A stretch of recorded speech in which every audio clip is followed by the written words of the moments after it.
This is probably the GMC Canyon sweet spot. I'll include a link to the National GMC's website in the description down below. If you have any questions, need any help, just ask for David. Also include a link to my car buying guide. Let's get into it.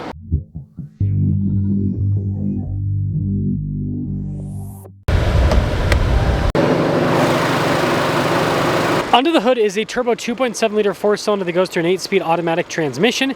Fuel economy 17 around town, 22 on the highway, with power outputs being 310 horsepower and then 430 pound-feet of torque. I'm trying to hit 500,000 subscribers before the end of the year. I'd really appreciate it if you'd help me out with that.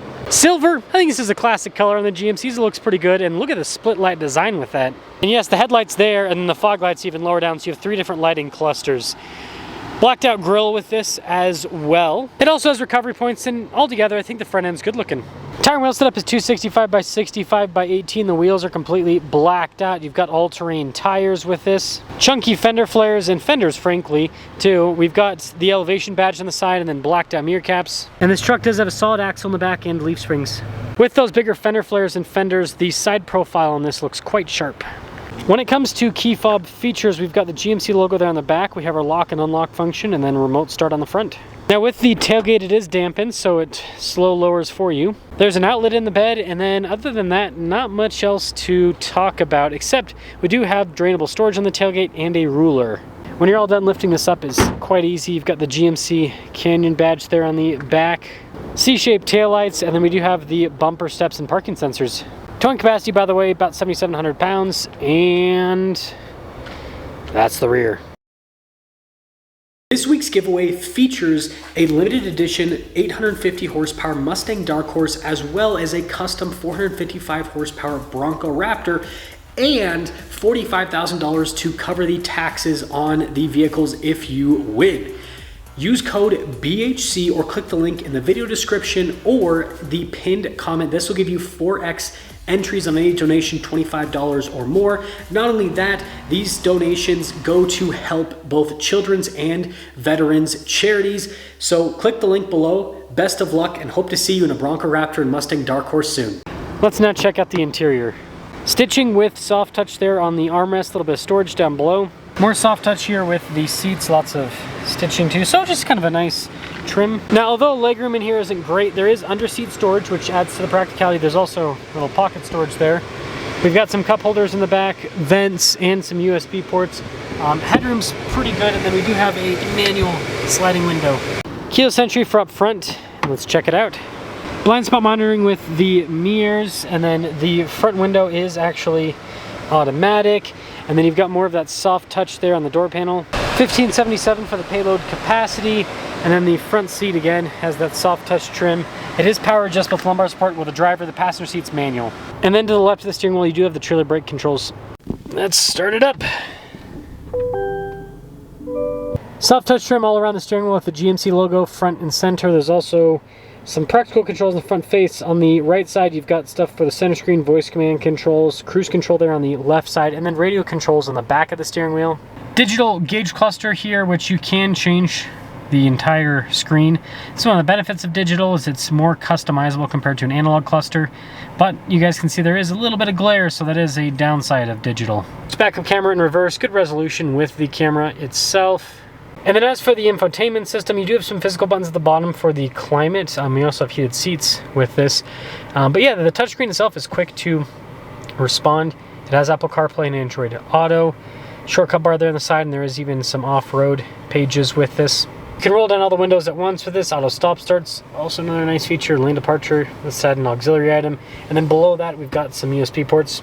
Shifter here for the 8-speed. Now, this does have 4-wheel auto, but no 4-wheel drive low, actually. It does have the drive mode select. So you've got modes for both on-road and off-road use. And then some cup holders behind that, and then a center console behind that. Also, nice trim on the center console. There's also a nice kind of design on the dash there. 2026 Canyon Elevation, $48,145. Let's see how this Canyon Elevation performs. Let us set off in the Canyon Elevation. Now I do think the AT4 is kind of a little bit more appealing, but it is a bit more money, and so going for the Elevation saves you a few bucks. And if you're not going to do the off-roading stuff, it's actually the way to go, because, you know, not having low range in a truck, yeah, I don't like that. I never like that.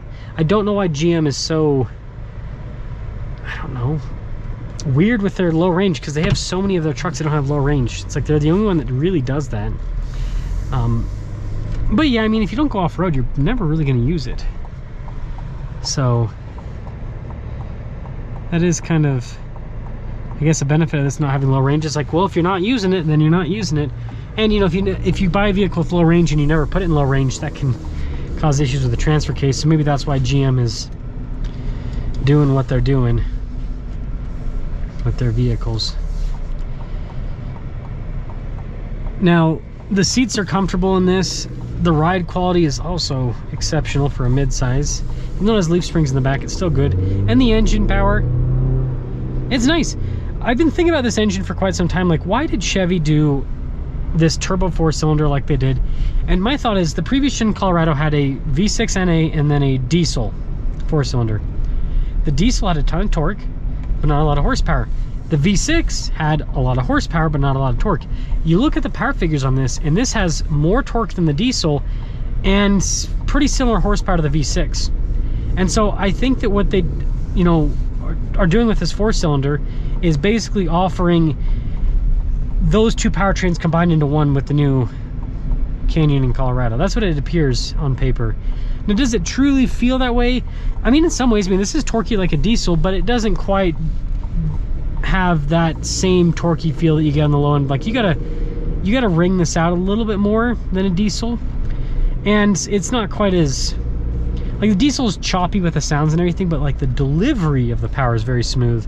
So this, I would say, is not quite as smooth with the overall delivery, but it's not bad. And this truck drives really well, and the suspension's just, it handles everything quite well. It's a nice truck. But it does have quite a bit of competition. I don't really think the Toyota Tacoma's competing too much with GM right now, just because of the price point of the Tacomas is crazy. I mean, this is about the same price as an SR5 Tacoma, and this has way more equipment than an SR5 Tacoma. Now, Ford, on the other hand, you can get an XLT with a 2.7 V6 at this price point, and that's the thing that I think is really hurting GM right now, is Ford's 2.7 V6. Actually, they offer that also in their F-150, and it's just such a good powertrain. It gets good fuel economy, it's got good power, it's a V6, so it sounds better than a 4-cylinder. Still a turbo engine though, so it's not like it's a best sounding thing on the planet. But yeah, you add everything together with that engine, and it's very appealing. So, wow, that is a crazy G-Wagon. Oh, it looks like it's a... Interesting. Anyways, as I was saying, this has good power, good features. It's a little bit less money. I think the AT4 is a better value. If you can afford an AT4, go that route. But if it doesn't work, the Elevation's a solid mid-size pickup truck value. I just don't know if it can quite beat the Ranger with the 2.7 V6. Get you guys a comparison, as always, as the still waiting for 26 Fords to come in. But once those come in, we'll get those comparisons rolling. Let me know your thoughts.